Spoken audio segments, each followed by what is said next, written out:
दोस्तों आज का हमारा टॉपिक बहुत ही इम्पोर्टेंट है और वो इसलिए कि अगर आप अकाउंट्स को फाइनलाइज करना चाहते हैं और ये आप सीखना चाहते हैं कि रेगुलर वे में बुक मेंटेन करने के बाद जब आपका टैक्स ऑडिट का डेट आता है यानी कि बुक आपका ऑडिट में आता है तो आपको किन किन चीज़ों को ध्यान में रख करके आपको अपने बुक को फाइनलाइज करना होता है ताकि आप सही से ही अपने नेट प्रॉफिट पे टैक्स का कैलकुलेशन करके आप गवर्नमेंट को टैक्स पे कर सके। तो दोस्तों अगर आप जूनियर से सीनियर और ऑलरेडी अगर आप सीनियर के पोस्ट पे हैं और ये सब सारी चीज़ें नहीं जानते हैं तो आपको ये वीडियो ज़रूर देखना चाहिए। तो मेरा आप लोगों से एक छोटा सा निवेदन होगा कि आप पूरी जानकारी के लिए आप वीडियो को एंड तक आप ज़रूर बने रहे। वीडियो देखने के बाद आपको जैसा लगे आप कमेंट में आप ज़रूर लिखिएगा। हम लोग आज का वीडियो शुरू करते हैं।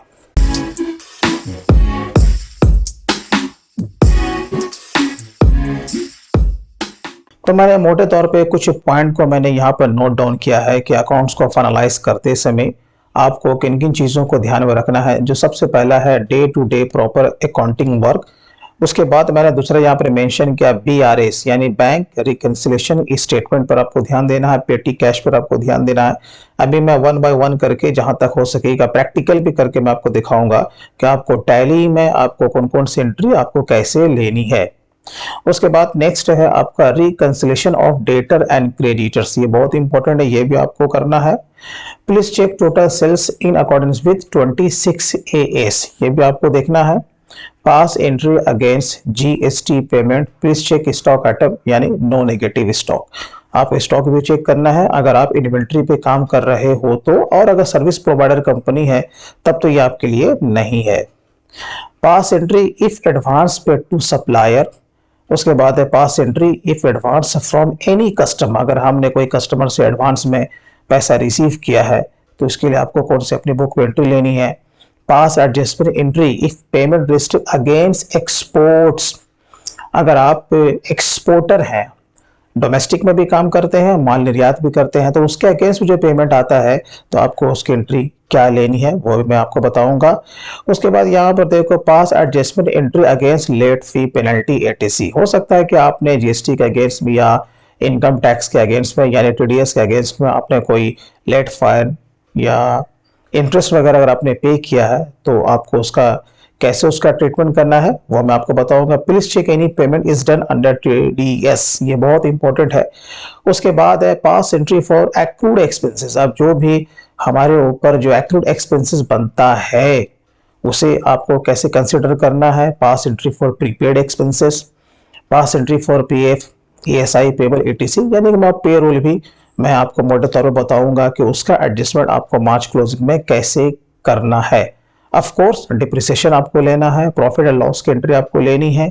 उसके बाद लास्ट हमारा बच जाता है, जब सब कुछ हो जाए हमारा अकाउंट्स फाइनल हो जाए, CA साहब ये कहते हैं कि हाँ बिल्कुल आपका अकाउंट्स बिल्कुल सही है, ये फाइल किया जा सकता है। तो लास्ट में जो एंट्री जो बनती है वो हमारा टैक्स प्रोविजन की एंट्री बनती है। इसी के अंडर में मैं आपको बताऊंगा कि आपने इनकम टैक्स अगर एडवांस में पे किया है तो आपको उसकी एंट्री कैसे लेनी है। ओवरऑल ये वीडियो आप लोगों को बहुत ही कुछ सिखाने वाला है।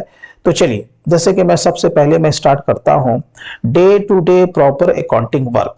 जैसे कि आपका काम तो भाई शुरू से चल रहा है ना, इसमें आपका क्या क्या आने वाला है, वही जो सिंपल अकाउंटेंसी आप day to day routine work में आप करते हो। जैसे कि आपका परचेज है, सेल है, पेमेंट है, रिसिप्ट है, कॉन्ट्रा है, कोई भी जर्नल एंट्री है, तो वो तो आप तो कर ही रहे हो ना। ठीक है, डे टू डे आपका सारा काम चल रहा है, इसमें हमें कुछ करने की जरूरत नहीं है। जब हम लोग day to day proper way में अकाउंटिंग जब करते हैं तो हमारा रिपोर्ट कुछ इस तरीके से बनता है। क्लियर है, हमारा ट्रेडिंग भी बन रहा है, हमारा प्रॉफिट एंड लॉस अकाउंट भी बन रहा है, इसके साथ साथ हमारा बैलेंस शीट भी बन रहा है। लेकिन इस लिहाज से हमारा बुक तो फाइनलाइज नहीं होगा। हम किसी भी CA के पास अगर जाएंगे वो प्रॉपर वे में हमारे एक एक एंट्री को वो चेक करेंगे, और अगर आपका टर्नओवर बहुत ज्यादा है तब तो CA और भी बारीकी नजर से वो आपका हर एक चीज को वो देखेंगे कि कोई भी एंट्री जो आप ली है उसके अगेंस्ट में वाचर लगा है या नहीं है। अगर आपके कंपनी में ऑडिट होता है तो ये आपको मालूम होना चाहिए।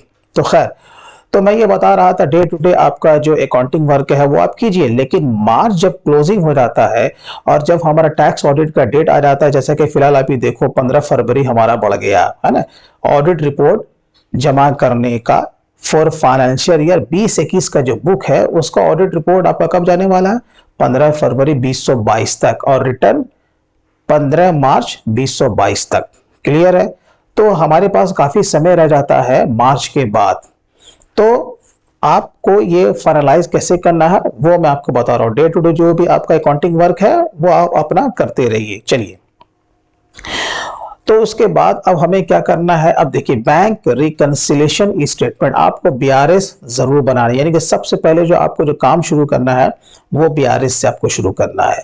आज जैसे कि मैं आपको बता दूं कि हर एक कंपनी में बीआरएस तैयार किया जाता है, आप कहीं भी चले जाओ, क्योंकि कोई भी कंपनी ऐसी नहीं हो सकती जिसके पास एक भी बैंक का खाता ना हो, चाहे वो सेविंग हो, चाहे वो करंट हो, या उसका सीसी अकाउंट हो, कोई भी अकाउंट हो, बैंक का खाता होगा ना। हाँ जी, तो जब बैंक का खाता होगा तो उसका आपका बीआरएस बनाना पड़ेगा, और बीआरएस कंपनी में मंथली भी बनाया जाता है, कहीं क्वार्टरली बनाया जाता है, कहीं पर हाफ ईयरली, या अगर आप किसी क्लाइंट का वन टाइम में काम लिए हुए हो कि उसने आपको फाइल दे दिया है 1 साल का, भैया आप मेरा ऑडिट करवा दो, तो आप तो एक बार बनाओगे ना साल में, तो वो आपको बनाना पड़ेगा। और बीआरएस बनाने के लिए ये जो हमारा, जब यहाँ पर आप आके देखोगे बैंक अकाउंट्स में, जैसे कि हमारे स्टेट बैंक ऑफ इंडिया है, तो यहाँ पर जो भी हमारा क्लोजिंग बैलेंस हमारे बुक में शो कर रहा है वो बैंक स्टेटमेंट में उतना शो हो रहा है कि नहीं हो रहा, ये तो आपको देखना पड़ेगा। और अगर नहीं हो रहा, 1 पैसे का भी फर्क है, तो आपको मिलान करना पड़ेगा, यानी कि मार्च क्लोजिंग में जो भी आपका बैंक स्टेटमेंट का क्लोजिंग बैलेंस है हमारे बुक के क्लोजिंग बैलेंस से मैच करना चाहिए। और आपको पता है कि भाई बैंक का जो क्रेडिट बैलेंस होगा हमारे बुक का क्या होगा, जस्ट अपोजिट डेबिट बैलेंस होगा, तो आपको उसको मिलान करना पड़ेगा। ठीक है, अच्छा, मिलान जब आप कीजिए, देखिए सबसे पहला काम आपका बैंक मिलाने का ही होता है, चाहे वो day to day accounting work करें या फिर वन टाइम में किसी का फाइल लेकर के करें, सबसे पहला काम आपको बैंक ही मिलान करना है। 1 हो, 2 हो, 3 हो, 4 हो, कुछ भी हो, सबसे पहले आपको बैंक को मिलान करना है। और बैंक को मिलान करते समय मैं आपको सुझाव देता हूं, हो सकता है कि कोई फिगर आपको बैंक स्टेटमेंट समझ में ना आए, बहुत सारा चीज रहता है, चेक नंबर नहीं रहता, पार्टी का नाम नहीं रहता, और पार्टी हमारे बगल में ही बैठा नहीं रहता है, तो भैया हमको मिलान तो करना है, उसका इंतजार तो नहीं करेंगे ना, तो बैंक कम से कम मिलान करो। और बैंक को मिलान करते समय जो फिगर आपको समझ में नहीं आता है उसे सस्पेंस में डालो, डेबिट में भी और क्रेडिट में भी, बस आपको क्लोजिंग बैलेंस का मिलान आपको पहले कर देना है। फिर जब आपका क्लाइंट आए या जिसका आप काम कर रहे हो, आप उससे पूछ सकते हो कि ये वाला फिगर कहां से आया, या फिगर आपने किसको पेमेंट किया है, कोई खर्चा है या किसी पार्टी का पेमेंट है। ये मैं बता रहा हूं कि आपका समय बच जाएगा, आपको उस पार्टी का इंतजार नहीं करना पड़ेगा, यानी सस्पेंस में डाल करके बैंक को मिलान कर लो, फिर बाद में उसे हटा देना वहां से पूछ करके। ठीक है, ठीक। तो यानी कि बीआरएस आपको बनाना है, और बीआरएस कैसे बनाया जाता है उस पर भी मैंने कई सारी वीडियोस मेरे अपलोडेड है, आप देख सकते हैं। चलिए, बीआरएस का काम तो हो गया। उसके बाद जो मोस्ट इंपॉर्टेंट आ जाता है पेटी कैश, क्योंकि हर एक कंपनी पेटी कैश रखती है, या नहीं तो वो नॉर्मल कैश से पेमेंट करती है ना, और उसका रूल है कि आप कैश का पेमेंट 10,000 से ज्यादा अपने बुक में किसी पार्टी को दिखा नहीं सकते। ये तो क्लियर है, ये इनकम टैक्स का रूल है। पहले 20,000 था, लेकिन अब क्या चल रहा है, पिछले 2 सालों से 10,000 से ज्यादा आप किसी भी पार्टी का या खर्चे का पेमेंट आप नहीं कर सकते हैं। तो यहाँ पर आप पेटी कैश आप देखना पड़ेगा। अब मैं एक चीज मैं आपको बता देता हूं कि जो आप पेटी कैश जो आप अलग से बनाते हो उसका वॉचर आपको सेपरेट आपको बनाना फाइल में, ताकि टैक्स ऑडिट होते समय आपको उलझने ना हो। अब हम लोग आ जाते हैं कैश में। देखो यहाँ पर ये कैश है, ये जो हमारा क्लोजिंग बैलेंस यहाँ पर शो कर रहा है, इसके अंदर जाइए। आपको ये देखना है कि किसी भी मंथ में यहाँ पर आपका उल्टा बैलेंस नहीं आना चाहिए। जैसे आपको पता है कि किसी भी एसेट्स का कभी भी क्रेडिट बैलेंस नहीं निकल सकता।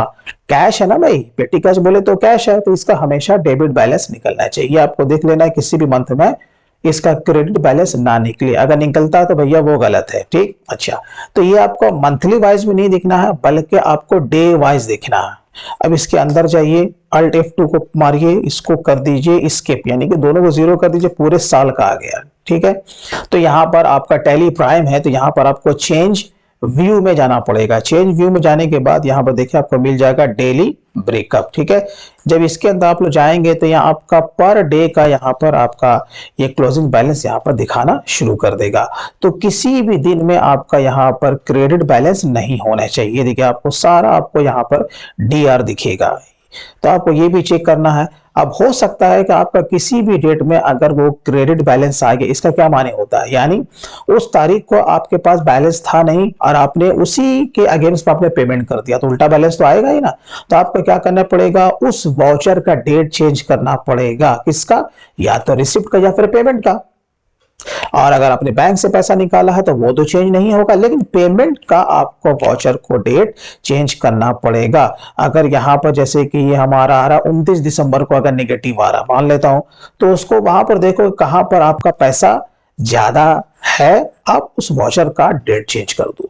ये एक सीधा सा रास्ता है। तो चलिए मैंने इसका आपको रास्ता बता दिया। हमारा जो नेक्स्ट पॉइंट होगा, reconciliation of debtor and creditors. देखिए अब क्या होता है कि हम जिस पार्टी को सेल करते हैं या जिस हम सप्लायर से माल को खरीदते हैं, तो मेरे बुक से उसका बुक भी मैच करना चाहिए। तो ये कैसे होगा भाई, रिकंसिलेशन करना पड़ेगा। यानी अब आ जाते हैं बैलेंस शीट में। देखिए बैलेंस शीट में आने के बाद हम चले जाते हैं किसी सप्लायर के पास। ये देखिए, तो ये यहाँ पर हमारा टोटल सप्लायर का लिस्ट है। अब मैं किसी भी एक सप्लायर को अगर मैं यहाँ पर लेता हूं, यही हमारा सप्लायर है। अब यहाँ पर देखो जो सप्लायर जो है उस हमारे बुक में जो उसका जो बैलेंस निकल रहा है, यहाँ पे इसका देखो जो इसका क्रेडिट बैलेंस है, यानी कि ये हमारा सप्लायर है, हमें इसको इतना पैसा दे रहा है 1,20,786 रुपया, ठीक है। तो सेम उसके भी बुक में इतना पैसा निकल रहा है या फिर नहीं निकल रहा, ये हमें कैसे पता चलेगा, तो कंफर्मेशन रिपोर्ट हमें एक दूसरे को देना पड़ता है। हम उसको मेल करेंगे कि आप हमें इस स्टेटमेंट दीजिए, हम एक बार मिलान करना चाहते हैं क्योंकि हमारा टैक्स ऑडिट होने जा रहा। वो भी हमें भेजेगा कि सर जी आप भी मुझे अपना एक स्टेटमेंट भेजिए कि टोटल कितना बैलेंस आपके बुक पे निकल रहा है। यानी कि डेटर एंड क्रेडिटर दोनों एक दूसरे से बात करके क्या करते हैं, अपने बुक को मिलान करते हैं। हो सकता है कि किसी एक दूसरे का बिल छूट गया हो या पेमेंट छूट गया हो या कोई एडजस्टमेंट एंट्री हो ट्रांसपोर्टेशन के अगेंस्ट में, या कोई डैमेज हो गया हो। ऐसा हो सकता है कि चढ़ाने में गलती हो गई हो, तो उस गलती को सुधार करने का सबसे जो बेहतर तरीका क्या होता है, रिकंसिलिएशन। और आपको ये करना पड़ेगा। किनको करना पड़ेगा, आप कहीं पर डेटर भी हैं और आप कहीं पर क्रेडिटर भी हैं, यानी कि आपको डेटर से भी आपको टैली करना है और अपने सप्लायर से भी टैली करना है। और टैली करने का तरीका क्या होता है, अरे भाई जो आपका डेबिट होगा उसका क्रेडिट होगा, जो उसका क्रेडिट होगा वो आपका डेबिट होगा, मिलान कीजिए। अगर आपके बुक में क्रेडिट बैलेंस निकल रहा है इतना, तो उसके बुक में आपका क्या निकलेगा, डेबिट बैलेंस निकलेगा। क्लियर है कि नहीं। तो इसी तरीके से आपको मिलान करना पड़ेगा। जब मिलान जब हो जाए तो क्या होता है कि इनकम टैक्स डिपार्टमेंट या ऑडिटर वो क्या मांगते हैं, कंफर्मेशन लेटर मांगते हैं। कंफर्मेशन लेटर को भी ऑडिटर कि हम आपके कहने से नहीं मानेंगे। तो ये जो 1,20,786 रुपया जो क्रेडिट बैलेंस निकल रहा है, आप सामने वाले से एक कंफर्मेशन लेटर लीजिए। ये मैं आपको जानकारी के लिए मैं बता रहा हूं, ठीक है ना। अगर आप किसी कंपनी लेवल में काम करते हैं तो ये सब जानकारी आप रखिए।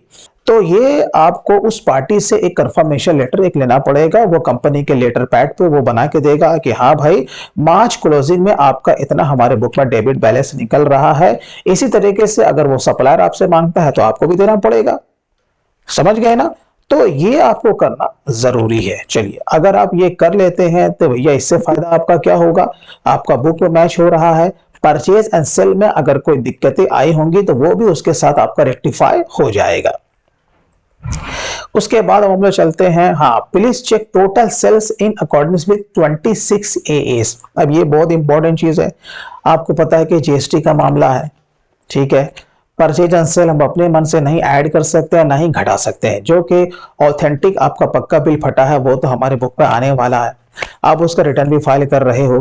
तो ये आपका मैच करना चाहिए। क्या मैच करना चाहिए, आइए प्रॉफिट एंड लॉस अकाउंट में। प्रॉफिट लॉस अकाउंट में आने के बाद ये जो हमारा जो टोटल सेल जो शो कर रहा है, यहाँ पर ये देखो, ये हमारा जो शो कर रहा है हमारे 26 AA से मैच करना चाहिए। और इसमें दो तरह का सेल है, एक तो हमारा जो डोमेस्टिक है नेशनल, और एक है हमारा इंटरनेशनल, ठीक है ना। तो ये तो हमारा चला गया एक्सपोर्ट में और ये हमारा चला गया लोकल में। तो कहने का ये मतलब है जो इसका जो टोटल आ रहा है वो हमारे 26A से मैच करना चाहिए। जब आप 26A इस कंपनी का देखोगे, नीचे में हर महीने का समरी सेल का वहां पर दिया रहता है, तो उससे मैच करना चाहिए, उसमें फर्क नहीं आना चाहिए। अब वो जो समरी है कहां से आता है, आपके GSTR 3B से आता है। जो आप जो रिटर्न फाइल करते हो ना GSTR 3B, या तो क्वार्टरली या फिर मंथली, वही का समरी वहां पहुंचता है 26AS में। तो वहां से आपको मिलान कर लेना, बिना उसके कोई भी ऑडिटर आपका रिटर्न फाइल नहीं करेगा, याद रखिए। ये मिलान होना बहुत ही इंपॉर्टेंट है। उसके बाद अब हम लोग आगे बढ़ते हैं, pass entry against GST payment. अब देखिए क्या होता है कि आपको GST का अगेंस्ट में जितना भी आपने पेमेंट किया है बहुत एंट्री आपको लेनी पड़ेगी। अब जैसे कि आप जब जब जो GSTR 3B का रिटर्न फाइल करते हो उसी में करते हो ना, हाँ जी। अब आपको कैसे वो करना, देखिए अगर आप कोई भी एंट्री पास करते हो अकाउंटिंग वाउचर में आने के बाद, आप चले जाते हो भैया पेमेंट में। मैं एक मिसाल के तौर पर मैं आपको बता रहा हूं, मान के चलो कि आपने IGST ही पे किया। कितना पे किया, मान के चलो कि 1200 रुपया आपने पे किया। कहां से पे किया भाई, तो बैंक के थ्रू पे किया। ये देखिए, यही आपको एंट्री लेनी है ना। और अगर इसके साथ साथ अगर आपने SGST और CGST भी पे किया, मैं मान लेता हूं क्योंकि वहां पर तो ऑटोमेटिक आपका ऑफसेट होता है, आपको मैनुअल कुछ डालना होता नहीं है, आपको चालान को देख करके एंट्री पास करनी है जिस क्वार्टर में भी आपने उसका पेमेंट किया है। तो चलो ये मैं यहाँ पर DR अगेन करता हूँ। यहाँ पर आपने ले लिया SGST, इसको आपने 200 पेमेंट किया। यहाँ पर अगेन इसको डेबिट करता हूँ। यहाँ पर अगर आपने CGST का पेमेंट किया है तो मैं उसको भी ले लेता हूँ 200 रुपया। ये मैं चालान को देख कर रहा हूँ, तो आपको ये एंट्री आपको पास करनी पड़ेगी। इसके अलावा और आपको कोई एंट्री पास नहीं करनी है। वो इसलिए नहीं करना है, वो भी मैं आपको बता देता हूँ। जो तारीख रहेगा उस तारीख में आप एंट्री ले लीजिएगा, ये आपको बराबर करना पड़ेगा। ये एंट्री आपसे छूटना नहीं चाहिए। अब आपको इसको कैसे चेक करना, आपको पता है कि GST के पोर्टल पे जाइए, अपना लॉगिन आईडी से अपना वहां पर पासवर्ड वगैरह दीजिए और उसके बाद चालान के हिस्ट्री में जाइए। आप देखिए आपको पूरा चालान जितना भी आपने पेमेंट किया है, पेड चालान वहां से आपको मिल जाएगा। एक बार उसको टैली कर लीजिए। इसलिए मैंने कहा ना, BRS जब बैंक रिकंसिलेशन स्टेटमेंट आप बनाते हो वहीं से सब कुछ पता चल जाता है। बहुत सारा फिगर आपको समझ में नहीं आया, मैंने बताया था शुरू में, उसको सस्पेंस पर डालना, फिर पार्टी से पूछ लेना कि भैया ये फिगर कहां से आया, मेरी बात को समझे ना। तो इस तरीके से आपको ये फाइनलाइज करना है। तो चलिए, ये एंट्री आपको लेनी है। अब मैं कह रहा था कि आपको कोई एडजस्टमेंट एंट्री नहीं लेना। क्यों नहीं लेना, क्योंकि मैंने जो GST का जो मैंने इसमें लेजर बनाया है वो कॉमन मैंने बनाया है। मैंने इनपुट आउटपुट करके लेजर नहीं बनाया है। SGST, CGST और IGST, यही तीनों आपका परचेज में भी चलेगा और सेल में भी चलेगा। तो ऑटोमेटिक ये ऑफसेट तो ऐसे हो गया ना, output minus input equal to GST payable, ये ऑटोमेटिक हो जाता है। ठीक है ना। तो हमें यहां पर कोई भी एडजस्टमेंट एंट्री लेने की जरूरत नहीं पड़ती है। बस जब जब आप पेमेंट करोगे इसकी एंट्री ले लो, आपका सारा काम हो जाएगा। अगर आप कॉमन GST का लेजर बनाते हो तो। अब देखिए स्टॉक आइटम का मामला, अभी जैसे कि मैं जिस फर्म का काम कर रहा हूं, मैंने यहां पर इन्वेंट्री पे काम नहीं किया। कोई बात नहीं, हो सकता है कि आप इन्वेंट्री पे काम करो। जब आप इन्वेंट्री पे जब आप बुक मेंटेन करोगे तो कोई भी आपका जो उसका लेजर का जो बैलेंस है वो निगेटिव नहीं होना चाहिए, कहीं पर नहीं होना चाहिए, किसी भी डेट में नहीं होना चाहिए, नहीं तो वो आपका गलत हो जाएगा। और अगर आपका नेगेटिव आ रहा है तो फिर आपको उसको रेक्टिफाई करना पड़ेगा। क्लियर है। तो मैं आपको रास्ता बता देता हूं कि वो कहां से आपका जीरो होगा। आपको ऑल्टर में चले जाना है। ऑल्टर में जाने के बाद यहां पर देखिए इन्वेंट्री का मास्टर आ गया। आपको कहां चले जाना, स्टॉक आइटम है। फिलहाल अभी हमारा नहीं बना हुआ है लेकिन आपका यहां पर शो करेगा। ठीक है। यहां पर जब आप यहां पर आओगे आपका स्टॉक आइटम का लिस्ट आ जाएगा। उसको चुनने के बाद आपको कहीं ना कहीं फिजिकल स्टॉक का आपका यहां पर टूल मिल जाएगा। जब उस पर क्लिक करेंगे आप जितना वहां पर पुटअप करेंगे वही बैलेंस आपका माना जाएगा। क्लियर है।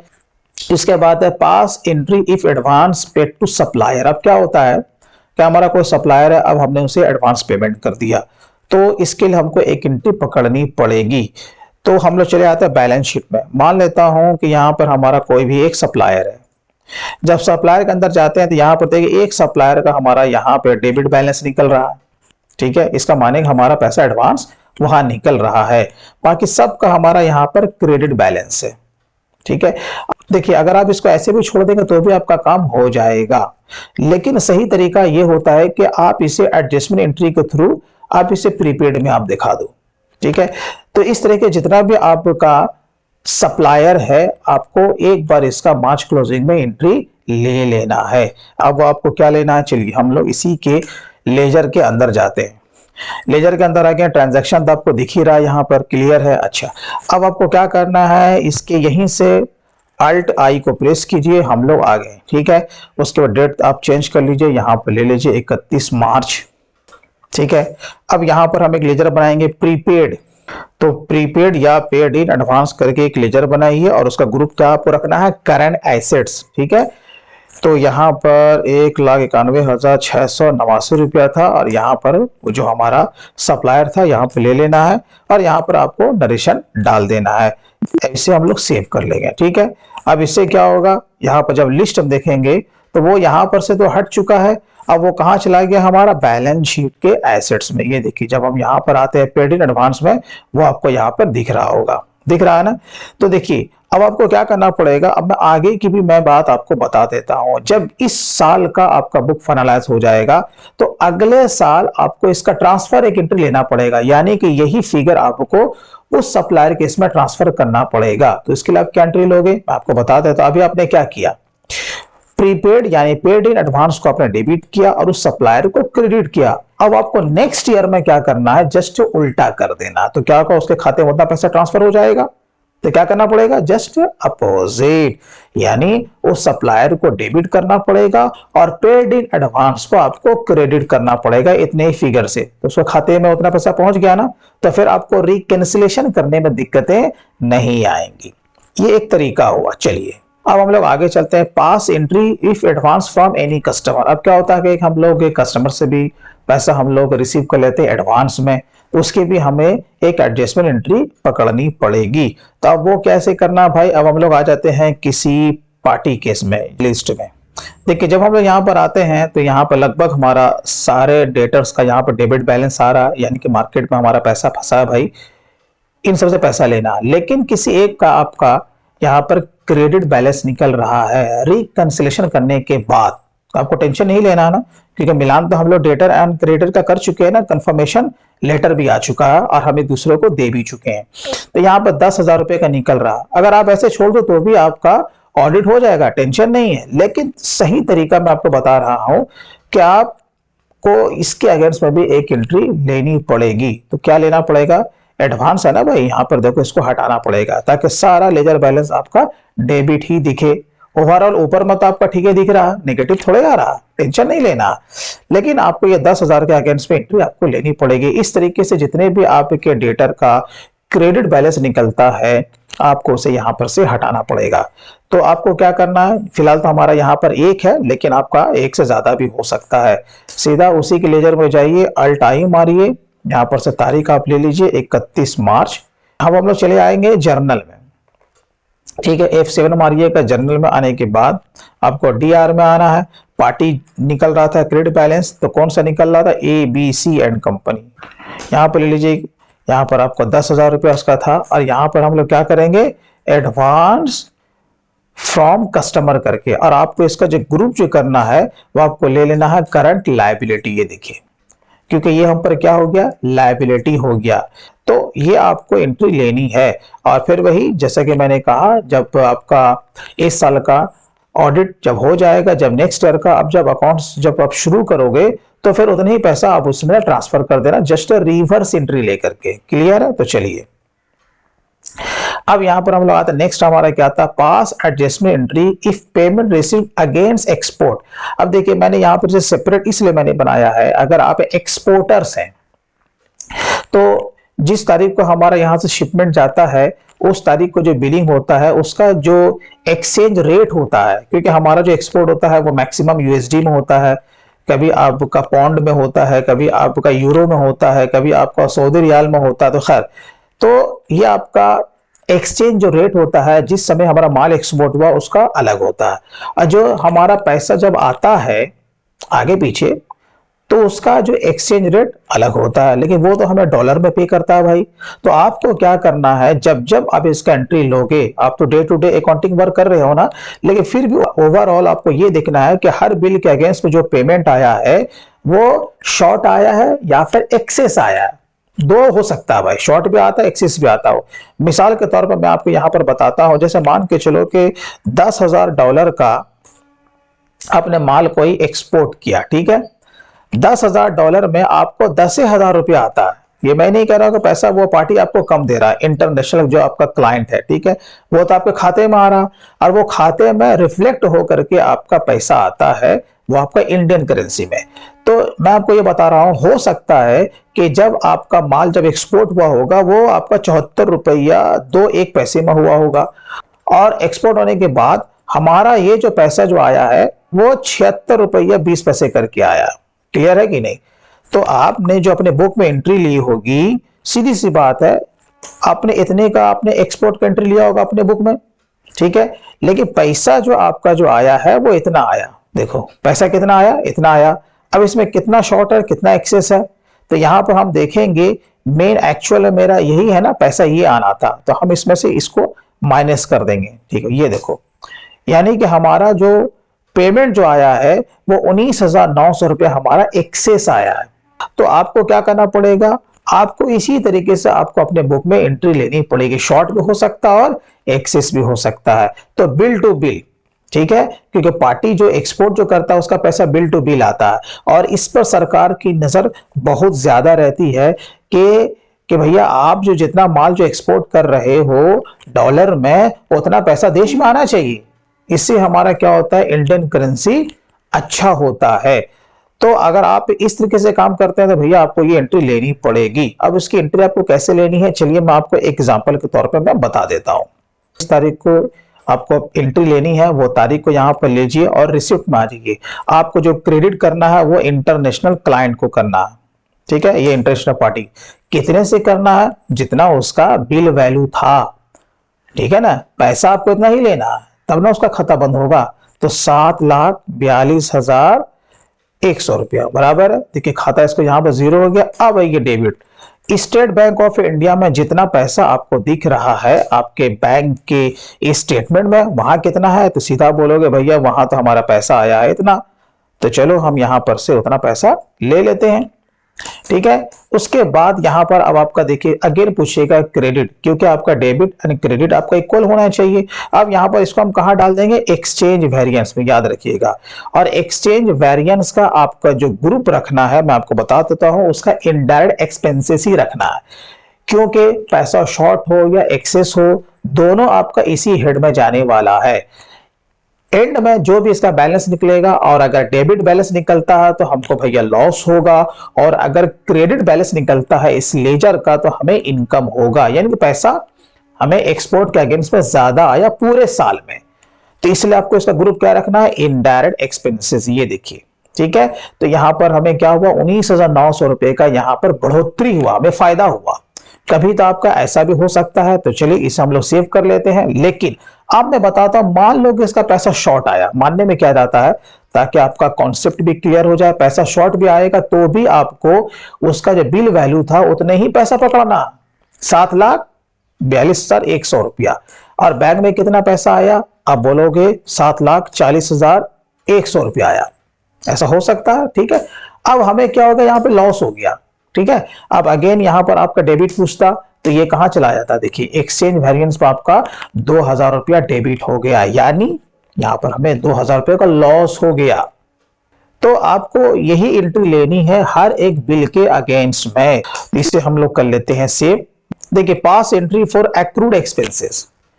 अब ये क्या होता है, एक्रूड एक्सपेंसेस, यानी कि कोई भी ऐसा खर्चा जो कि हमारे बुक में तो हो चुका है लेकिन उसका पेमेंट अभी तक नहीं किया गया है। ये आप जानते भी होंगे कि जो खर्चा जिस साल से बिलोंग करता है वो आपको उसी में उसे बुकिंग करना है, पेमेंट उसका जब करो, अगले साल करो, 2 साल के बाद करो, उससे कोई मतलब नहीं है। खर्चा हो गया तो आपको मार्च क्लोजिंग में लेना पड़ेगा। अब इस तरह के बहुत सारे ऐसे एक्सपेंसेस आ सकते हैं, जैसे कि मान के चलो कि आपका इलेक्ट्रिसिटी का बिल है, इंश्योरेंस का बिल है, इंटरनेट का बिल है, टेलीफोन का बिल है, जो कि पोस्टपेड कनेक्शन हम लोग यूज करते हैं, क्योंकि वो तो रहेगा मार्च का बिलिंग, लेकिन बिल कब आएगा, अप्रैल में। पेमेंट कब करोगे, अप्रैल या मई में करोगे, लेकिन उसका बुकिंग कब करना आपको, मार्च में ही करना है। तो इस तरीके से जितना भी आपका ऐसा एक्सपेंसेस है वो आपको उसका लायबिलिटी पकड़ना पड़ेगा। आइए मार्च क्लोजिंग में आइए, यहाँ पर जर्नल में आ जाइए, क्योंकि एडजस्टमेंट एंट्री आपका जर्नल में ही होगा। मार्च क्लोजिंग पकड़िए, अब यहाँ पर सीधा आइए डीआर साइड में, जैसे कि हमारा इलेक्ट्रिसिटी का ही बिल आता है। देख लीजिए कितने का बिल है, तो यहाँ पर मान के चलो 15,500 का ही आपका बिल है, वो पकड़ लिया। आप चाहो तो 1 बाय 1 करके भी एंट्री पास कर सकते हो, यानी सेपरेट सेपरेट, या नहीं तो जितना भी इस तरह का एक्सपेंसेस की लायबिलिटी पकड़नी है सबको सामने रखो, एक बार एडजस्टमेंट कंपोनेंट्री मार दो। तो यहां पर हम लोग करेंगे अगेन डेबिट।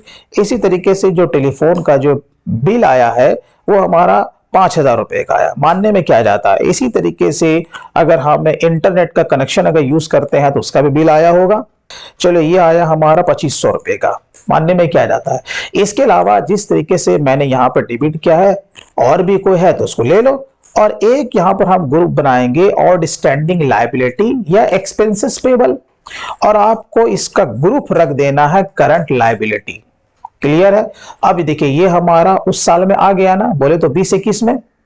अब जब इसका पेमेंट करेंगे कब, नेक्स्ट ईयर में। देखिए थोड़ा सा वीडियो लंबा तो हो रहा है, लेकिन जानकारी अगर आपको लेना है तो थोड़ा सा पेशेंस आपको रखना पड़ेगा, वो मैं आपको बता देता हूं। ये कड़वा सच है कि हर कोई आदमी सोचता है कि बस चुटकी बजाएं और हम कोई भी काम को सीख ले, तो भाई ऐसा नहीं होने वाला। ये जो मैं वीडियो में आपको बना के मैं दे रहा हूं, जो मैं परोस रहा हूं, तो मुझे इसको 15 साल लगे हैं इसे सीखने में। तो कोई भी चीज एक दिन में या 1 घंटे में मेरे भाई नहीं हो जाता है, इसलिए अगर सीखना है तो थोड़ा सा पेशेंस रखिए। उसके बाद वीडियो को एंड तो देखिए, तब आपको रियलाइज होगा कि हाँ आपने कुछ सीखा है। ठीक है, तो चलिए, तो यहां पर देखिए आपका ये हमने लायबिलिटी पकड़ लिया। अब नेक्स्ट ईयर में आप क्या करोगे ये भी मैं आपको बता देता हूं। एंट्री तो सेव हो जाएगी। नेक्स्ट ईयर में क्या करो, जब आप इलेक्ट्रिसिटी का पेमेंट करोगे, टेलीफोन का, इंटरनेट चार्जेस को, तो क्या अगेन इसे डेबिट करोगे? तो नहीं, तब तो ये 2 बार बुकिंग हो जाएगा, तो ये इनवैलिड हो जाएगा। आपको और स्टैंडिंग लायबिलिटी को अपने बुक में डेबिट करना पड़ेगा और कैश या बैंक को क्रेडिट करना पड़ेगा। तो क्या होगा, हमारे बुक से ये जो लायबिलिटी जो जा रही है नेक्स्ट ईयर के लिए वो खत्म हो जाएगा। ये आपको ध्यान में रखना है। ऐसा नहीं है कि यहां भी आपने इसका बुकिंग कर दिया, इलेक्ट्रिसिटी को पीएनएल के डीआर में दिखा दिया और नेक्स्ट ईयर भी दिखा दिया, तो आप 2 बार आप किसी को क्लेम नहीं कर सकते। ठीक है, तो ये आपको ध्यान रखना है। चलिए, ये मैंने आपको अधिक जानकारी के लिए मैंने बता दिया कि नेक्स्ट ईयर में आपको क्या करना है। ये हो गया। चलिए अब हम लोग चलते हैं, कुछ भाई प्रीपेड एक्सपेंस भी हो सकता है, क्या नहीं हो सकता। बहुत सारे चीज का हम लोग क्या करते हैं, एक्सपेंस से हम लोग वो लिया भी नहीं, आधा का इस साल का है और आधा अगले साल का। ऐसा होता है कि हाँ होता है भाई। जैसे मैं आपको उदाहरण के तौर पे लेके चलता हूँ, रेंट के लिए क्या होता है, मकान मालिक को हम लोग भैया किराया देते हैं ना, बोले एडवांस से मांग लेते हैं कि भाई हर क्वार्टर का मेरे को एडवांस में चाहिए। ठीक है, तो मान के चलो कि मैंने मार्च अप्रैल मई मैंने 3 महीने का पैसा उसको दे दिया तो इसी साल में ना, हाँ जी। तब हम लोग क्या करेंगे, मान के चलो कि मार्च के महीने में दे दिया, 3 महीने का पैसा एडवांस में दिया, मार्च का भी दिया, अप्रैल का भी दिया, मई का भी दिया। तो आप क्या करोगे, यहां पर 1 महीने का इस साल से बिलोंग करता, 2 महीने का अगले साल से बिलोंग करता है। तो आप क्या करोगे, तीनों महीने का बुकिंग क्या इसी महीने में करोगे क्या? तो नहीं, तो क्या करोगे, चलो यहां पर पहले तो बनाते हैं रेंट करके, अल्ट सी मारो, रेंट मारो, ग्रुप कर दो भैया रेंट का इनडायरेक्ट एक्सपेंसेस। चलिए टम टम आगे बढ़ाइए। मान के चलो कि मेरा 50,000 का ही रेंट जाता है, तो उस महीने के लिए कितना हो जाएगा, 50,000 रुपया। क्लियर है। अगेन इसको डेबिट करेंगे और यहां पर एक बनाएंगे प्रीपेड रेंट करके। क्या करके बनाएंगे, प्रीपेड रेंट, एक सेपरेट करके बनाएंगे प्रीपेड रेंट करके। इसका ग्रुप कर देंगे करंट एसेट्स। ये देखिए ये कर दिया। अब नेक्स्ट ईयर के लिए जो मैंने जमा किया है 50,000 रुपया हर मंथ है, तो 1 लाख रुपया हो गया। क्लियर है। तब यहां पर से जाएगा हमारा बैंक, ये आपको एंट्री पकड़नी है। ऐसा नहीं है कि 1.5 लाख आपको रेंट में डाल देना था, तो वो भी गलत हो जाता। और यहां पर आपको साफ साफ यहां पर नरेशन आपको डाल देना है कि इसमें 2 महीने का जो पैसा है वो नेक्स्ट ईयर के लिए है, यानी कि अप्रैल एंड मई। अब नेक्स्ट ईयर में क्या करोगे, फिर वही चीज मैं आपको बता देता हूं, प्रीपेड रेंट आपका क्या हो जाएगा, क्रेडिट हो जाएगा। क्या हो जाएगा, प्रीपेड रेंट आपका क्रेडिट हो जाएगा, डेबिट क्या होगा, रेंट। लेकिन वहां अगले साल में हम रेंट को डेबिट करेंगे, अप्रैल में भी करेंगे और मई में भी करेंगे, सेपरेट सेपरेट 50-50 हजार से। तो क्या होगा, हमारा अप्रैल में भी वो एंट्री आ जाएगा और मई में भी एंट्री आ जाएगा। बहुत सारी कंपनी में बजट पे भी काम होता है मेरे भाई, बजट एंड कंट्रोल। वो हर महीने का बजट देखता है कि किस महीने में हमारा कितना खर्चा हो रहा है। वैसे तो आप एक बार भी एंट्री ले लोगे तो भी काम चल जाएगा, लेकिन मैं हर कंपनी के लेवल की बात बता रहा हूं, मैं अपने एक्सपीरियंस में आपसे शेयर में कर रहा हूं। यानी कि जैसा कंपनी देखो उसी तरीके से आप काम करो, तभी तो जानकारी बढ़ेगी ना। रटवा तोता ज्यादा देर तक आगे नहीं जा सकता भाई, इसलिए रट्टू तोता नहीं बनना, ठीक है। चलिए इसको आप सेव कीजिए, टमटम को और आगे बढ़ाइए। अब आइए, अब आप यहां पर देखोगे पे रोल का जहां तक मामला है, तो पे रोल के मामले में बहुत चीज की लायबिलिटी आपको पकड़नी पड़ती है, इसको मैंने सेपरेट रखा है। अगर मैं चाहता तो मैं एक्रूड एक्सपेंसेस में ही मैं आपको बता सकता था, लेकिन नहीं, जब मैंने ये सेपरेट वीडियो बनाया है तो मैंने आपके फायदे के लिए बनाया है कि कोई भी चीज आपका छूट ना जाए। अब यहाँ पे जैसे पीएफ है, एएसआई है, इसके साथ साथ आपका प्रोफेशनल टैक्स होता है, इसके साथ साथ आपका टीडीएस भी होता है। तो इसके लिए आपको इसकी लायबिलिटी पकड़नी पड़ेगी, क्योंकि मार्च का पेमेंट अगर मार्च में आप सब कर दो तब तो कोई भी लायबिलिटी आपको नहीं पकड़नी। क्लियर है कि नहीं। लेकिन ऐसा नहीं होता, 99% कंपनी पीएफ और एसआई के पेमेंट वो बाद में ही करते हैं, जो कि इसका ड्यू डेट है, किसी का 15 तारीख है, किसी का 21 तारीख है, आपका टीडीएस का 7 तारीख है, तो उसके हिसाब से पेमेंट कंपनी करते हैं। उतना टाइम भी तो चाहिए काम करने के लिए। एक आदमी 4 तरह का काम करता है आजकल की तारीख में, तो भैया हम लोग का शोषण भी तो हो रहा है वैसे हर जगह। तो चलिए, अब इसके लिए मैंने एक यहां पर देखो सैलरी के लिए मैंने एक छोटा सा एक डेमो मैंने आपके लिए तैयार किया, ठीक है ना। रामू है, राजू मेरा, शफी पप्पू है, उसका यहां पर टोटल ग्रॉस सैलरी इतना आ जाता है। इसका पीएफ कटता है, किसी का नहीं कटता है, ईएसआई कटता है, ठीक है, किसी का नहीं कटता।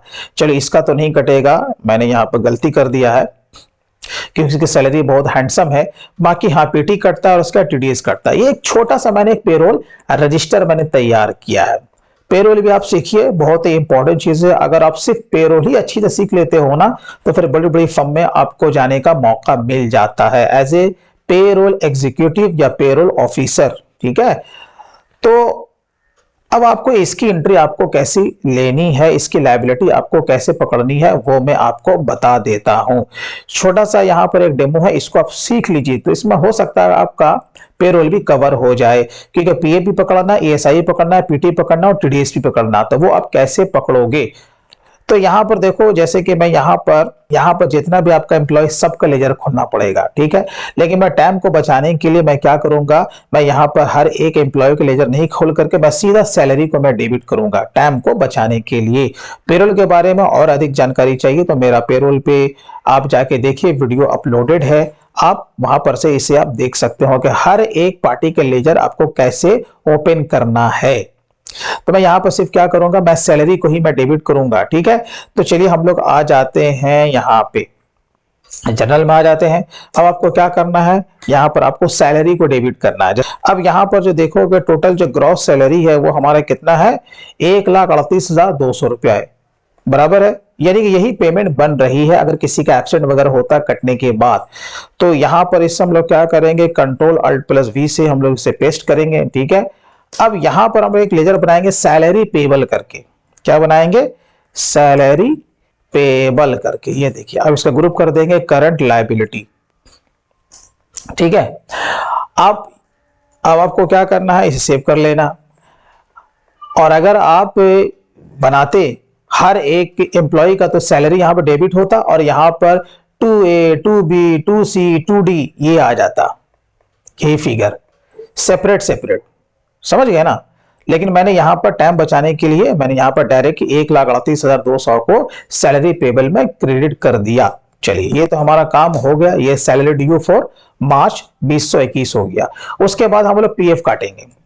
तो जब पीएफ काटते तो अब हम लोग क्या करते हैं, सारे एम्प्लॉय को डेबिट करते हैं, सेपरेट सेपरेट करते ना। और अगर किसी ऐसे सॉफ्टवेयर पर काम कर रहे हैं जैसे कि टैली में भी वो फीचर्स दिया हुआ है कि ऑटोमेटिक आपका पेरोल सारा काम कर लेता है, अगर हो जाता तो बहुत अच्छी बात है। अगर हो भी जाता है लेकिन फिर भी आपको इसकी लायबिलिटी तो पकड़नी पड़ेगी ना। ये बनाने का मकसद ये है कि इसमें आपका भी कंट्रीब्यूशन अभी होगा प्लस एम्प्लॉयर का भी होगा, दोनों में, और इसमें कुछ चार्जेस भी ऐड होते हैं। तो लायबिलिटी आपको पकड़ना बहुत इंपॉर्टेंट है, बिना इसके तो आपका टैक्स ऑडिट आपका फाइनल होगा ही नहीं। तो चलिए 3360 रुपया है यहाँ पर, ये किसका कंट्रीब्यूशन है? एम्प्लॉय का कंट्रीब्यूशन, जो कि उसके सैलरी से डिडक्ट हुआ है। तो यहां पर आइए, यहां पर आपको बनाना पड़ेगा सैलरी पेबल को हम लोग यहां पे डेबिट करेंगे, ठीक है। क्या करेंगे? सैलरी पेबल, और सैलरी पेबल का माने यहां पर एम्प्लॉई है, आपको ये ध्यान रखना है, ठीक है। यहीं से आपका ये पैसा कट जाएगा, ये देख कंट्रोल प्लस अल्ट वी, लेकिन हमारा बुक तो बन गया ना। अब यहां पर एक हम लेजर बनाएंगे एम्प्लॉई पीएफ कंट्रीब्यूशन करके, ठीक है। अब इसका ग्रुप आपको क्या रखना है? ड्यूटीज एंड टैक्सेस, याद रखिएगा, ठीक है।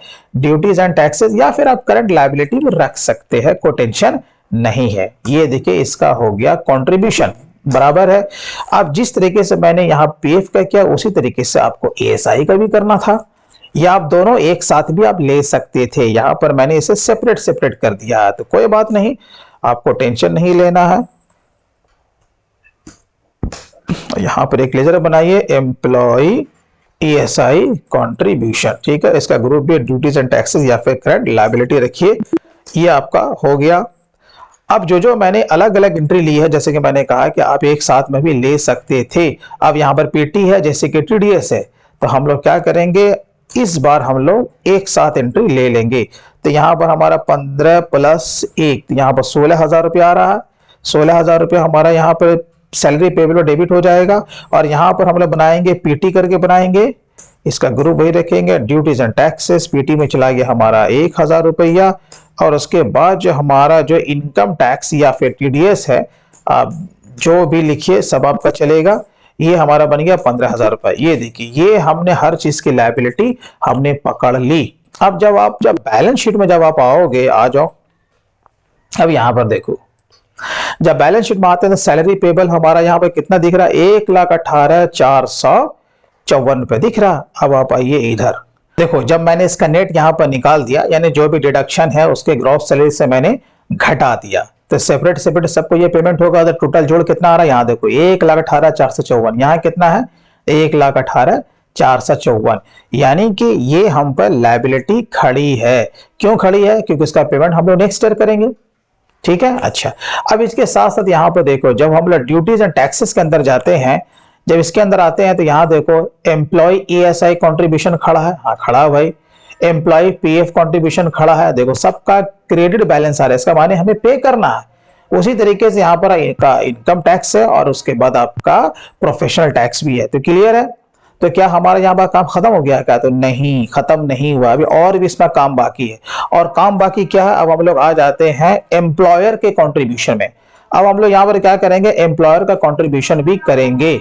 अभी यहाँ पर आप देखोगे, ये तो एम्प्लॉय का कंट्रीब्यूशन है पीएफ का, अभी एम्प्लॉयर का भी होगा, और उसमें कुछ अदर चार्जेस भी ऐड करने होते हैं। तो आपको नेट फिगर का आपको लायबिलिटी पकड़ना पड़ेगा। तो उसकी एडजस्टमेंट एंट्री आप कैसे करोगे?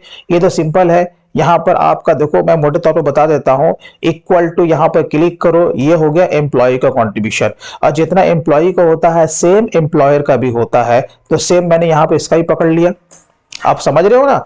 लेकिन जब चालान जो बनता है, आपको पता होगा, जब पीएफ आप जब पेमेंट करते होगे, जब इसका चालान जब आप बनाओगे, तो इसका मालिक का कंट्रीब्यूशन आपका दो भाग में बंट जाता है। एक एम्प्लॉय पेंशन में चला जाता है, और एक एम्प्लॉय के प्रोविडेंट फंड में चला जाता है। उसका एक रेट होता है 8.33% होता है, बाकी जो जाता है वो पीएफ में चला जाता है, ठीक है। तो मैं आपको मोटे तौर पर बता रहा हूं कि आपको ऐसे पकड़ना है। अब यहां पर देखिए, ये तो हो गया 12% प्लस 12% दोनों का, प्लस इसके साथ साथ कुछ एडिशनल चार्जेस भी ऐड होते हैं, जिसका नाम है एडमिनिस्ट्रेशन चार्जेस और ईडीएलआई। उसका रेट क्या होता है? आप जब गूगल पर सर्च मारोगे, तो जो भी रेट होगा करंट रेट, वो आपको वहां पर से पिक करना है। जैसे कि हमारे हिसाब से आपको उसका हो सकता है कि 0.5% हो, तो कोई टेंशन नहीं, ये टोटल ग्रॉस है ना, वो ग्रॉस पे निकलेगा। याद रखिएगा, कौन से ग्रॉस पे? बेसिक की ग्रॉस पे, क्योंकि पीएफ का कैलकुलेशन बेसिक पे किया जाता है, और एएसआई का कैलकुलेशन आपका ग्रॉस पे किया जाता है। तो हम लोग यहां पर आ जाएंगे बेसिक पे। ये देखिए, इसका टोटल बेसिक ये है ना, इसका हम लोग निकालेंगे 0.5%। क्लियर है? अगेन वही निकलेगा 0.5%, क्योंकि एडमिनिस्ट्रेशन चार्जेस और आपका ईडीएलआई का दोनों का रेट सेम है। अगर आगे पीछे भी हो तो आपको टेंशन नहीं लेना, बस आपको एक बार अपडेट हो जाना कि क्या रेट चल रहा है, ठीक है। अब इसको आप जोड़ दीजिए, जोड़ने के बाद देखते हैं तो टोटल हमारा कितना आ जाता है, ₹7600। यानी कि मार्च का जो पीएफ की जो टोटल लायबिलिटी बनेगी वो ₹7600 बनेगी। क्लियर है? चलिए, अब इसी तरीके से आपका ईएसआई है, तो ईएसआई तो यही ₹386 है। ठीक है, ये तो हुआ एम्प्लॉय का कंट्रीब्यूशन, जो कि इसका रेट था मैंने अपने हिसाब से मारा है 0.75%। रेट आगे पीछे हो सकता है, वो आपको अपडेट हो जाना है। मेरा मकसद है कि आपको ये बताना है कि आपको एडजस्टमेंट एंट्री क्या क्या लेनी है, किस पर आपको फोकस करना। बाकी रेट वगैरह आप काम करोगे तो देख लो कितना क्या रेट है। अब जो मालिक का जो कंट्रीब्यूशन होता है वो 3% होता है, मैं मान लेता हूं। अब वो किस पे निकलेगा? ग्रॉस पे निकलेगा। देखो मैंने ग्रॉस पकड़ा, 0.3/100 बराबर है। अब मैं इसको जोड़ देता हूं।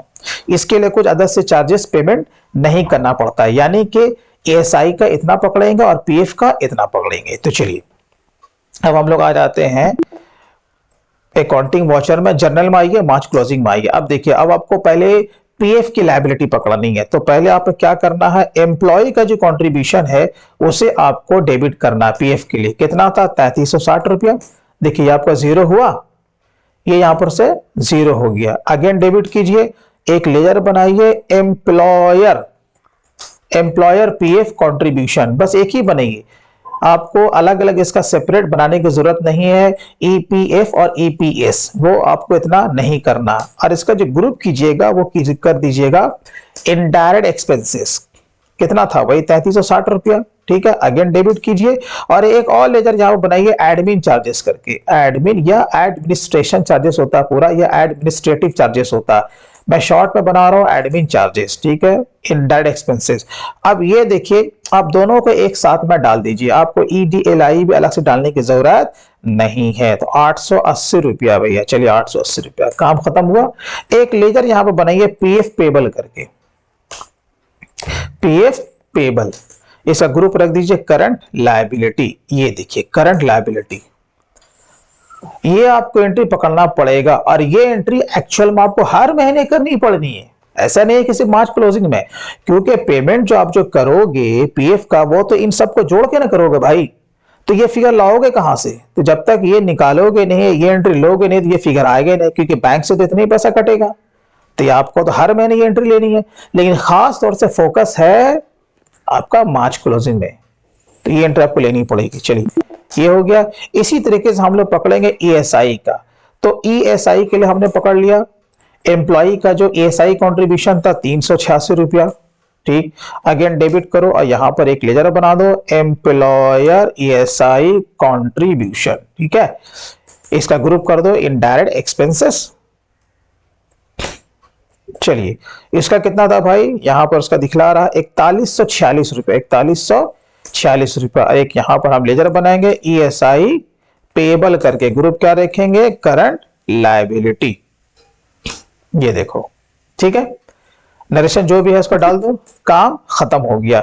अब यहां पर आप बोलोगे क्या प्रोफेशनल टैक्स और इनकम टैक्स के भी एंट्री पकड़नी? नहीं, वो तो ऑटोमेटिक आपका क्रेडिट बैलेंस खड़ा, उसके लिए कोई एडजस्टमेंट एंट्री नहीं होगी। जब नेक्स्ट ईयर उसका जब पेमेंट करोगे, उसे डेबिट करोगे, बैंक को क्रेडिट करोगे, ऑटोमेटिक वो आपका लायबिलिटी वहां से खत्म हो जाएगा, जैसे कि आपका इसका हुआ। अब हम लोग आते हैं बैलेंस शीट में। ये देखो, जब बैलेंस शीट में आओगे इसका शक्ल सूरत कुछ इस तरह का दिखेगा। यहाँ पे देखो, जब हम लोग ड्यूटीज एंड टैक्स में जाते हैं तो क्या दिख रहा है आपको? सिर्फ इनकम टैक्स दिख रहा है और पीटी। ठीक है, खड़ा है। जैसे ही नेक्स्ट ईयर आएगा, हम जब इसका पेमेंट करेंगे अप्रैल में, तो क्या करोगे? इसको डेबिट करोगे दोनों को, और बैंक को क्रेडिट, तो ये खत्म हो जाएगा। इसी तरीके से हम लोग आते हैं ऊपर में। ये देखो, आपका ईएसआई पेबल है, दिख रहा है ना? यहाँ पे देखो ईएसआई पेबल है। उसी तरीके यहां पर देखो आपका पीएफ पेबल है, हाँ है, दिखा रहा। जब आप पेमेंट करोगे तो चलान दे करके इसका एंट्री मारो, तो ये भी यहां पर से क्या होगा? नेक्स्ट आपका जीरो हो जाएगा। तो ये लायबिलिटी आपको हर हाल में पकड़नी है। ऐसा नहीं है कि आप ऐसे छोड़ दोगे आपका टैक्स ऑडिट आपका फाइनल हो जाएगा, ऐसा नहीं होने वाला। और यहां पर इसके अलावा क्या क्या हो सकता है, चलिए अब हम लोग तेजी से आगे चलते हैं। मेरे ख्याल से आपको समझ में आ रहा होगा। अब हम लोग चलते हैं डिप्रिसिएशन।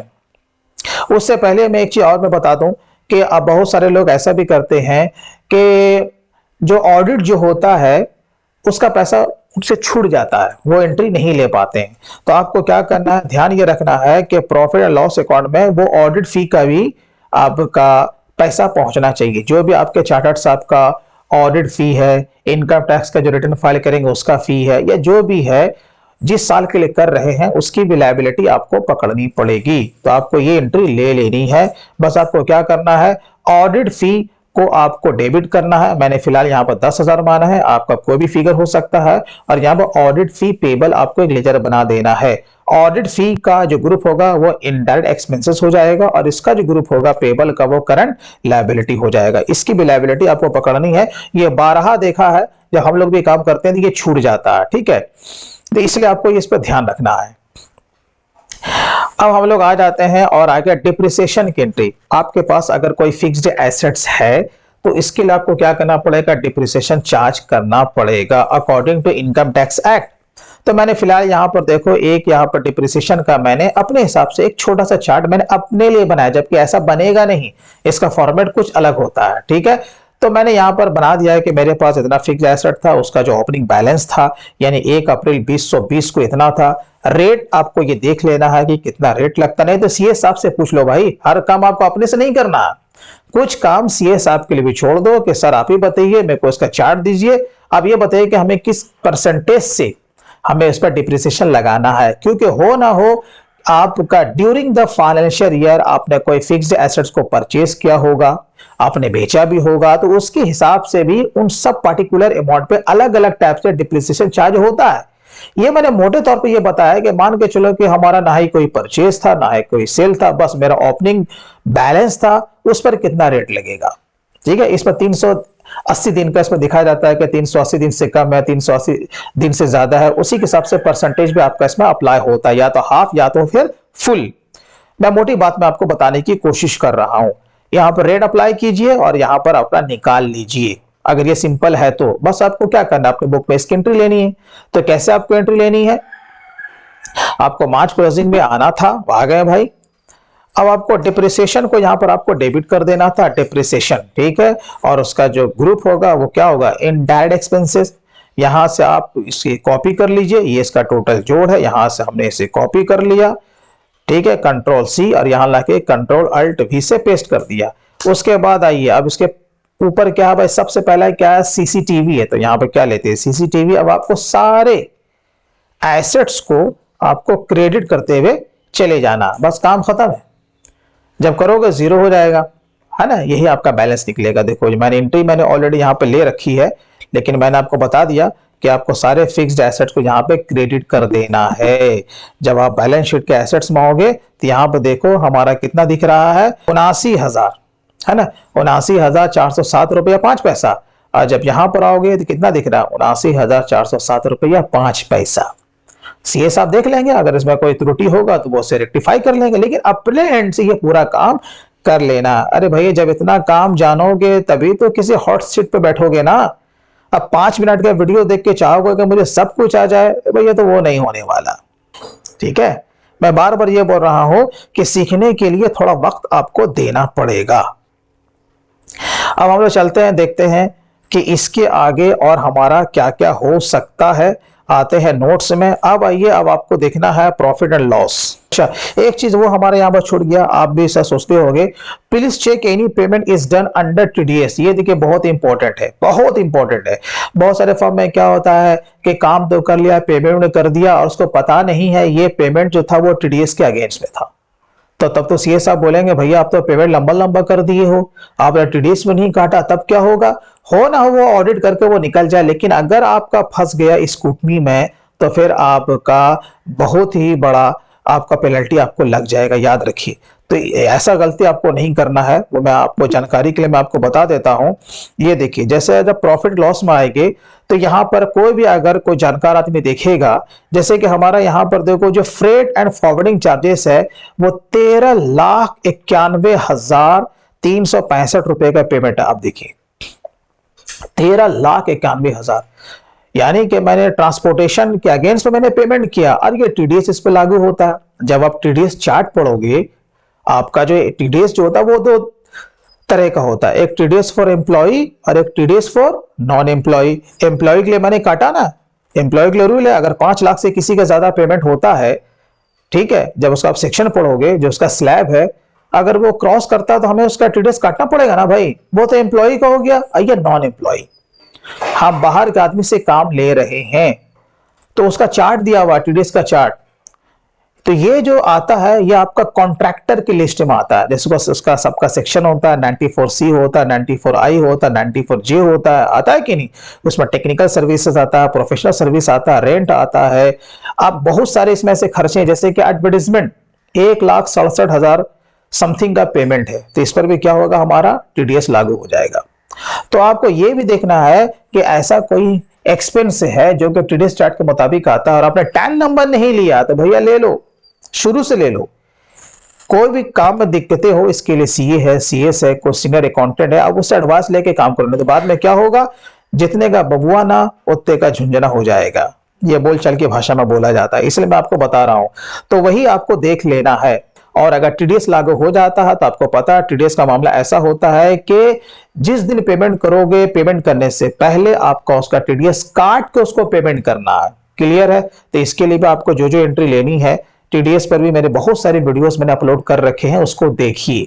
उसको अगर आप देख लेते हैं तो फिर आपको समझ में आ जाएगा कि टीडीएस का चार्ट क्या कहता है, उसके लिए कौन कौन सी एंट्री लेनी होती है, उसके लिए कौन कौन से रिटर्न फाइल करने पड़ते हैं, वो सब कुछ आपको उसमें मिल जाएगा। मैंने टीडीएस के लिए पूरा प्लेलिस्ट मैंने बना कर रखा, स्टार्ट टू एंड। आप टीडीएस का वो पूरा प्लेलिस्ट हमारा देखो, आपको कहीं पर कोई दिक्कतें नहीं होने जा रही है। तो ये मैंने आपको बता दिया। अगर कोई ऐसा है तो भैया आपको टैन नंबर लेना पड़ेगा हर हाल में।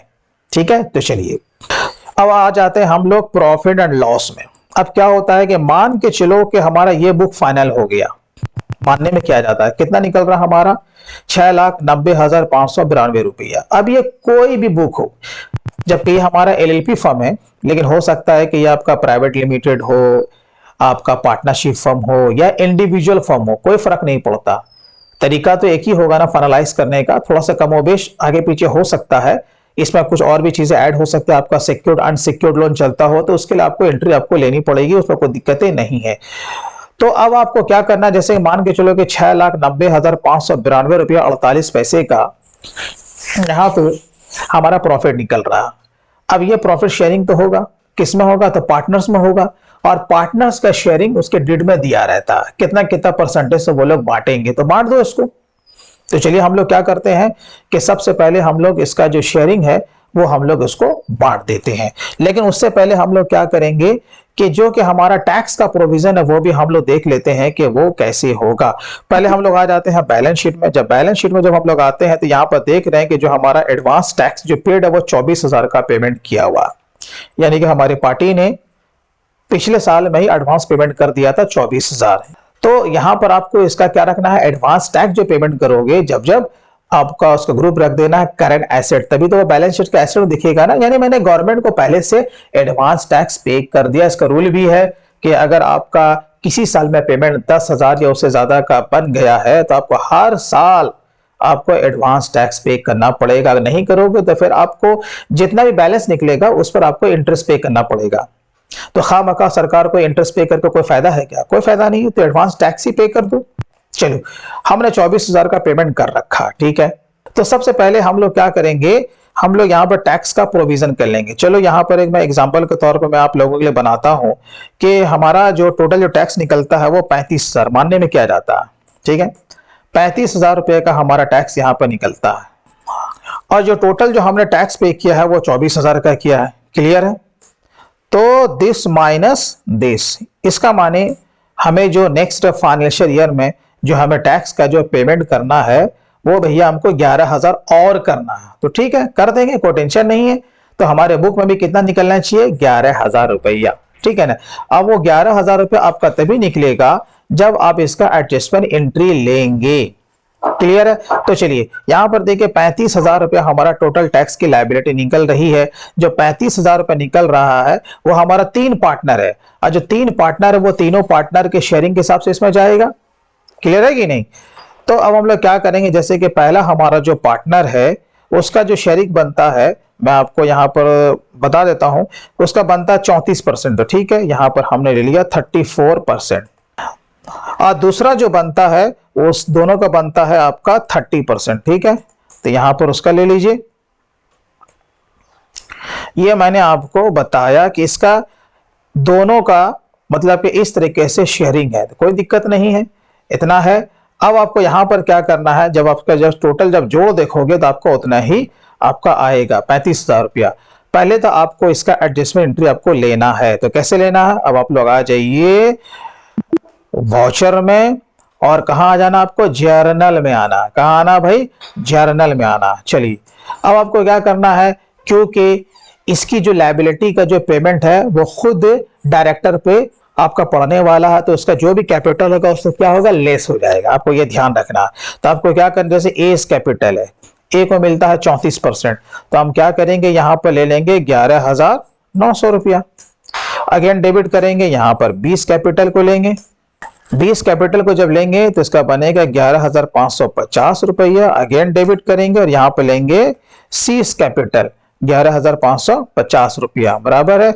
आल्ट सी मारिए और यहां पर एक बना दीजिए प्रोविजन फॉर टैक्स करके, प्रोविजन फॉर टैक्स करके, और पहले से मेरा बना हुआ है कोई बात नहीं, लेकिन इसका आपको जो ग्रुप करना है वो प्रोविजन ही करना है, या फिर करंट लायबिलिटी भी कर सकते हैं, कोई टेंशन नहीं है। तो ये प्रोविजन फॉर टैक्स करके, ये देखो ये हमने टैक्स का प्रोविजन हमने कर लिया, यानी कि मकसद था वो कैपिटल से एडजस्ट करना, इसलिए हमने यहां पर ये एंट्री को पास की है, बराबर है। ये तो हो गया। अब यहां पर आप जब देखोगे ये तो 35,000 का हमने लायबिलिटी का मैंने एडजस्टमेंट कर दिया, और यहां पर 24,000 मैंने एडवांस टैक्स पे किया है, और रिमेनिंग जो निकल रहा है वो 11,000। तो अब ये कैसे होगा, तो चलिए एक एंट्री हम लोग और लेते हैं मार्च क्लोजिंग में। तो यहां पर जो हमने प्रोविजन वो टैक्स किया है उसको अगेन आप डेबिट कीजिए, डेबिट कर दिया, कितने हजार से, 35,000 से, ठीक है। उसके बाद हमने क्या किया था, एडवांस टैक्स पे किया था, आपको याद है ना, एडवांस टैक्स, ये देखिए आपको इसको ले लेना है। कितना पेमेंट किया था भाई, तो 24,000 रुपये, ये देखिए 24,000 का पेमेंट किया था, तो ये भी हमारा जीरो, ये भी हमारा जीरो। अब जो बैलेंस जो हमारा जो बचा है वो कितना बचेगा, 11,000 रुपये। तो यहां पर हम बना लेंगे इनकम टैक्स पेबल करके, क्या बना लेंगे, इनकम टैक्स। अब एक्चुअल में जो गवर्नमेंट को हमें और जो टैक्स पे करना है वो कितना करना है, मात्र 11,000 रुपया। तो इसका करंट लायबिलिटी रखिए और इसे सेव कर लीजिए, देखिए 11,000 रुपया, ठीक है। चलान नंबर 280 से क्या होगा, आपको 11,000 रुपए का टैक्स पेमेंट कर देना है जब आपका रिटर्न फाइल होगा। अरे आपको पता है कि रिटर्न कब फाइल होगा भाई, अभी का जो रिटर्न फाइल का जो डेट दिया हुआ है वो 15 मार्च 2022 दिया हुआ है फॉर फाइनेंशियल ईयर 2021। तो जब भी आपका रिटर्न फाइल होगा, जब तक 11,000 का पेमेंट नहीं करोगे तो कोई भी ऑडिटर आपका रिटर्न फाइल नहीं करेगा। चलिए इसको भरिए और टमटम को आगे बढ़ाइए, और यहाँ पर आपका रिपोर्ट कुछ इस तरह का यहाँ पर दिखेगा। ये देखिए आपका 11,000 रुपए का इनकम टैक्स पेबल दिख रहा है ना। जब नेक्स्ट ईयर आएगा, जब इसका पेमेंट ऑफ कोर्स आप ड्यू डेट से पहले करोगे, जब करोगे वो आपका बुक से यहां पर से हट जाएगा। क्लियर है। अच्छा, अभी बात यहां पर खत्म नहीं हुई है, तो आप इस तरीके से यहां पर एंट्री ले सकते थे, लेकिन आपको ये चार्टर्ड आपको ये एडवाइस भी कर सकते हैं कि शफी तुम यहां पर ए बी सी जो भी आपका पार्टनर्स है आप उसे एडजस्ट ना करके प्रॉफिट एंड लॉस से एडजस्ट करो, तो आप वैसा भी आप इसको कर सकते हो। तो अभी जो मैंने जिस तरीके से मैंने प्रोविजन फॉर टैक्स का जो मैंने एडजस्टमेंट किया कैपिटल के अगेंस्ट में, आप उससे भी कर सकते हो, या नहीं तो फिर प्रॉफिट एंड लॉस से भी कर सकते हो, दोनों तरीके से आप कर सकते हो। जो मैंने यहां पर मैंने किया, मैं आपको दिखा देता हूं कि ये जो मैंने एंट्री यहां पर ली है, जैसे कि ये आपका प्रोविजन फॉर टैक्स करके आप यहां पर प्रॉफिट एंड लॉस को भी आप यहां पर डेबिट कर सकते थे, तो कोई टेंशन आपका नहीं होता। तो चलिए ये दो तरीके से काम किया जाता है, या तो आप कैपिटल से सीधा एडजस्ट करो, या फिर आप प्रॉफिट एंड लॉस से भी आप प्रोविजन फॉर टैक्स का एडजस्टमेंट कर सकते हो। ये डिपेंड करता है कि सीए साहब आपको क्या बोलते हैं। अब यहां पर जो हमारा प्रॉफिट जो बच जाता है, ये देखिए प्रॉफिट कितना बच जाता है, 6,90,552 रुपये 48 पैसा। तो यहीं पर आइए, कितना फिगर है भाई, 6,90,552, 6,90,552 रुपये 48 पैसा, ठीक है। यहां पर इसका देखिए परसेंटेज पहले से बढ़ चुका है, हमें टेंशन नहीं लेना है। जितना आपका निकल रहा है उतना आपको शेयरिंग कर देना है। तो कैसे करना है, अब आइए यहाँ पे जो आपकी लास्ट एंट्री बनने वाली है यही बनने वाली है। आपको क्या करना है, कैपिटल में ट्रांसफर करना है ना। आपको प्रॉफिट हुआ तो यहाँ पर प्रॉफिट लीजिए, प्रॉफिट लेने के बाद यहां पे आपका जितना भी निकल रहा है, टोटल जो निकल रहा है इतना निकल रहा है। चलिए कॉपी पेस्ट हम लोग कर लेते हैं यहां पे, क्लियर है। अब यहाँ पर एस कैपिटल है तो ले लीजिए, कितना भाई, कॉपी पेस्ट कीजिए, control C control alt plus V, यहाँ पर हो गया। उसके बाद क्रेडिट यहाँ पे ले लेंगे 20 कैपिटल, तो यहाँ पे इसको भी कॉपी पेस्ट कीजिए।